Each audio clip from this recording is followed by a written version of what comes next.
হাদি হামলার ঘটনাটি ছিল নিছক কোনো হঠাৎ ঘটে যাওয়া অপরাধ নয়। এটি ছিল অত্যন্ত ঠান্ডা মাথায় সাজানো, সুপরিকল্পিত ও গভীর ষড়যন্ত্রের অংশ।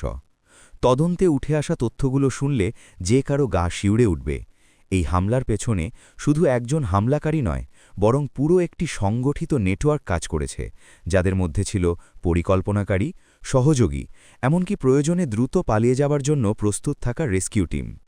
জুলাই বিপ্লবের অন্যতম বীর সেনানী শরীফ ওসমান হাদির ওপর গোলাবর্ষণের ঘটনাটি ছিল দীর্ঘদিন ধরে পরিকল্পিত।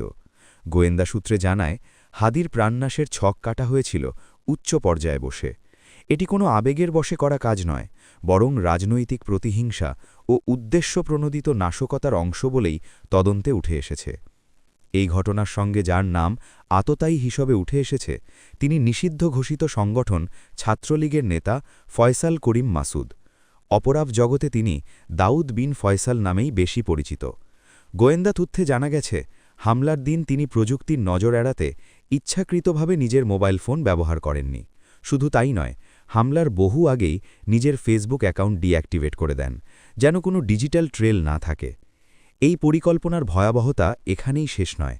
তদন্তে আরও জানা যায়, হামলার পরপরই দ্রুত সরে যাওয়ার জন্য আগে থেকেই বিকল্প রুট নির্ধারণ করা ছিল। আশেপাশের এলাকা পর্যবেক্ষণ, চলাচলের সময়সূচি, জানা, এমনকি হামলার সময় কে কোথায় থাকবে, সবকিছু ছিল নিখুঁতভাবে ভাগ করা।